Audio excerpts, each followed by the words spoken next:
নমস্কার। আজকে আমি দেখাবো ইলিশ মাছের মাথা দিয়ে পুঁই শাকের চচ্চড়ি। মাছের মাথাটা আমি ভেজে নিয়েছি, দিয়ে দিয়েছি 5 ফোড়ন। এই দেখুন 5 ফোড়ন দিয়ে দিয়েছি। এবার এর মধ্যে দিয়ে দেবো পুঁই শাক, আগে থেকে কেটে আমি ধুয়ে রেখেছি। পুঁই শাক আমি দিয়ে দিয়েছি। শাকটা আমি অনেক আগেই ধুয়ে রেখেছি, সেই জন্য নুনটা দিয়ে দিলাম। শাক যদি প্রথমেই ধুয়ে কড়া চাপিয়ে নুন দেওয়া হয় সেক্ষেত্রে জল অনেক কেটে যায়, সেই জন্য শাকটা আমি আগেই ধুয়ে রেখেছি। আর নুনটাও দিয়ে দিলাম। হলুদ। আপনারা জানেন আমি নুন দিয়েই সবসময় হলুদটা দিই, তাহলে মনে থাকে নুন দিয়েছি। গ্যাসটা বাড়িয়ে দিলাম। এবার শাকটাকে একটু উল্টে পাল্টে দিতে হবে।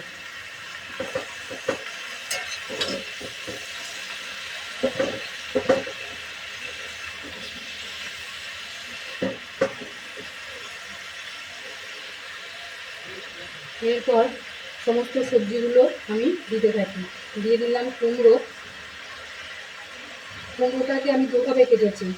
একটা ওপরটুকু কেটে নিয়ে সেটা খোসা ছাড়া, আর একটা দিয়েছি খোসা শুদ্ধ।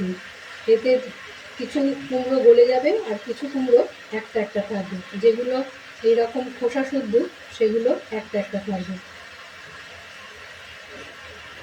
দিয়ে দিলাম কচু, কাঁচা লঙ্কা, মূলো,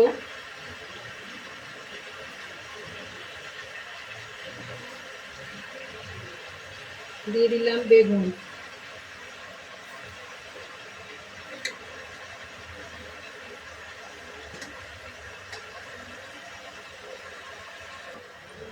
দিয়ে দিলাম ধনে পাতা।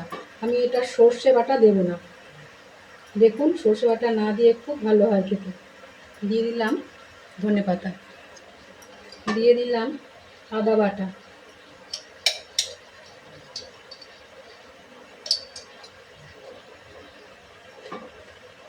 দিয়ে দিলাম ধনে জিরে গুঁড়ো পরিমাণ মতো। ঝালটা আপনারা যেমন খাবেন সেই রকম অনুযায়ী শুকনো লঙ্কা বাটা দিতে পারেন, আবার কাঁচা লঙ্কাও বেশি দিতে পারেন। আমি ঝাল কম খাই, সেজন্য লঙ্কা অল্প দিয়েছি। আমার সমস্ত কিছু দেওয়া হয়ে গেছে, আমি ঢাকা দিয়ে দিয়েছি। বেশ খানিকক্ষণ হয়ে গেছে। এবার এটাকে একটু উল্টে পাল্টে দিতে হবে, মশলাগুলো যাতে একসাথে মিশে যায়।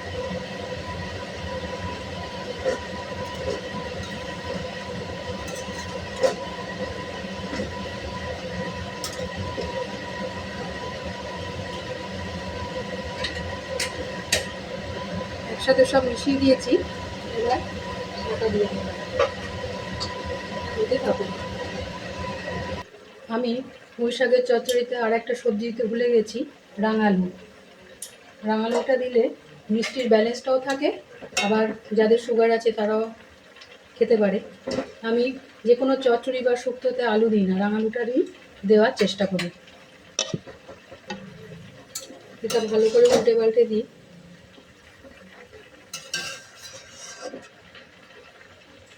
খুব সুন্দর খেতে হয়, আপনারা করে খাবেন।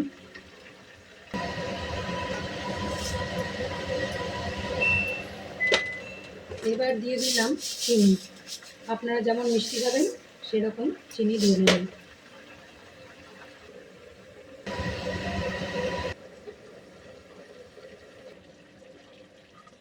এই দেখুন ঢাকা খুলে দিয়েছি, সমস্ত সবজি আমার সেদ্ধ হয়ে গেছে।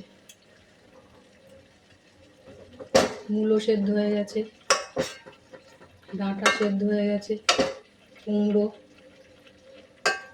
কচু।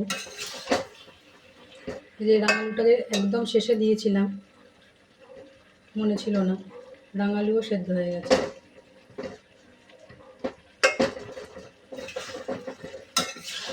এটা খুব শুকনো হয়ে যাবে। শাকটাকে অনেকটা আগে ধোয়ার চেষ্টা করবেন। এবার সবজিগুলো একটু মিশিয়ে নেব। চচ্চড়ি তো একটু মাখা মাখা হলে ভালো লাগে। এমনিই মিশে যাবে কুমড়ো, রাঙালু, এসব আছে। এমনি আলু যেমন দেওয়া হয়নি, রাম আলুতে জলটাও টানে, আবার মাখা মাখাও হয়। এখন তো ডাক্তারবাবুরা রাম আলুই বেশি করে খেতে বলছেন। এই হয়ে গেছে আমার মাছের মাথা দিয়ে পুঁই শাকের চচ্চড়ি। এতে সর্ষে বাটা দিইনি, সেই জন্য লাস্টে একটু তেল দিয়ে দিলাম।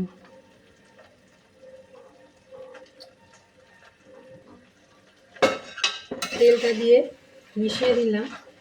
আপনারা যদি তেল বেশি খান আর একটু তেল আপনারা বেশি দিতে পারেন। আমি তো তেল কম খাই, সেই জন্য তেলটা কম দিলাম। এই দেখুন সর্ষে বাটা ছাড়া পুঁই শাকের ইলিশ মাছের মাথা দিয়ে চচ্চড়ি। ভাবাই যায় না যে ইলিশ মাছের সর্ষে বাটা নেই। সে যে কোনো পদেই আপনি করুন না করুন, চচ্চড়ি করুন, পাতুড়ি করুন, সেক্ষেত্রে সবেতেই আপনার সর্ষে বাটা লাগে। হয়ে গেছে আমার ইলিশ মাছের মাথা দিয়ে পুঁই শাকের চচ্চড়ি। এই দেখুন কি চমৎকার হয়েছে, দেখেছেন? আপনারা খান, খুব ভালো লাগবে। আমি একটু টেস্ট করে দেখি।